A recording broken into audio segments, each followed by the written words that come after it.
আমি এই শীতে হানিমুনে যাব। হানিমুনে যে কি হবে, গিয়ে তো দেখবে সিলিং আর খাট। সিলিং দেখে যদি ফিলিং নিতে হয় তাহলে দূরে গিয়ে টাকা খরচ করে লাভ কি? তাহলে চলো না আমার ড্রিম কান্ট্রিতে যাই। আচ্ছা চলো তাহলে শুয়ে পড়ি।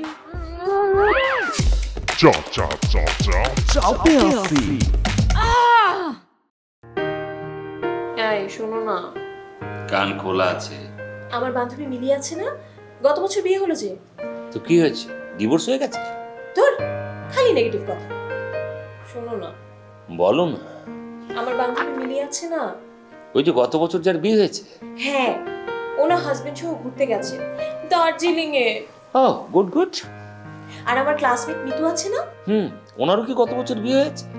আরে না, ওর তো বিয়ে হয়েছে 2 বছর হলো। ওনা গত মাসে ওর হাজবেন্ডকে নিয়ে গিয়েছে মালয়েশিয়াতে। Very good. তো হঠাৎ এসব কথা কেন? বোঝো না, আমাদের বিয়ের কয় বছর হলো? 5 বছর। 5 বছর হয়ে গেছে, তুমি আজ পর্যন্ত কোথাও দূরে ঘুরতে নিয়ে যাওনি।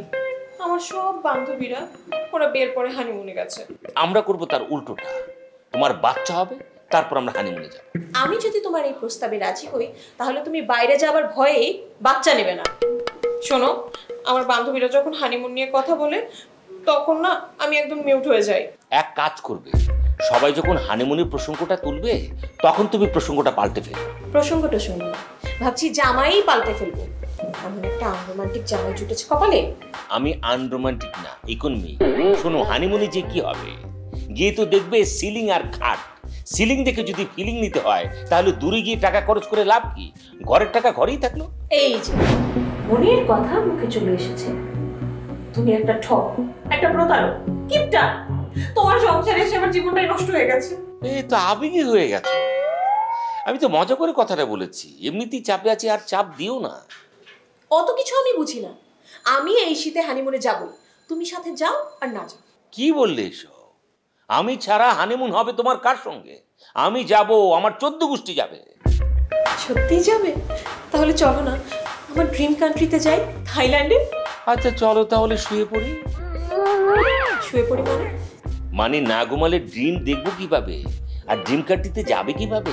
দেখো, আজে বাজে এক্সকিউজ দেখাবে না, বলে দিচ্ছি এবার থাইল্যান্ড যাবই যাব। বললে তো আর যাওয়া যায় না, পাসপোর্ট লাগে, ভিসা লাগে, অফিস থেকে কয়েকদিনের ছুটি লাগে। অত শত আমি বুঝি না, সবকিছু তুমি ম্যানেজ করবে। এত যদি ম্যানেজ করতেই পারতাম তাহলে অফিসের অ্যাকাউন্টেন্ট না হয়ে ম্যানেজারই হতাম। তার মানে তুমি যাবে না হানিমুনে? আরে যাবো না বলছি না তো, কিভাবে যাবো সেটাই তো বুঝতে পারছি না। তোমার এত কিছু বুঝতে হবে না তো, ট্যুর অপারেটর আছে না, তারাই সব ম্যানেজ করে দিবে। দাঁড়াও, ট্যুর অপারেটরকে ফোন করি। Hello, Bhonga tour operator? আচ্ছা, আপনাদের থাইল্যান্ডের হানিমুন প্যাকেজটা কেমন?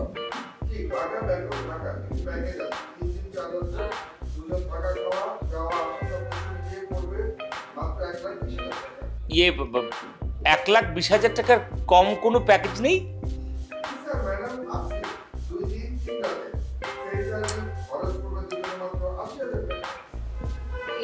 মানে এর থেকে কমে কোনো প্যাকেজ আছে?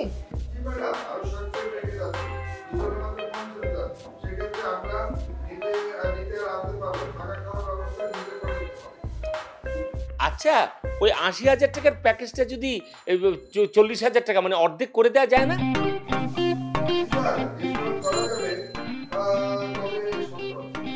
বাহ, সব সত্যি আমরা মানতে রাজি। বলুন না, বলুন বলুন।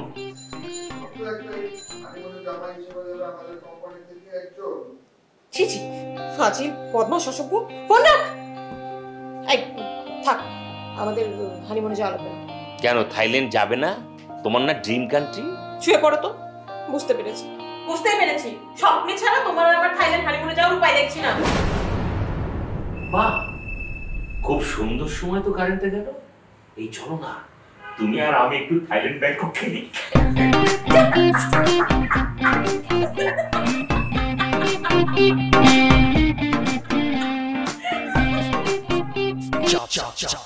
চাপে আসি।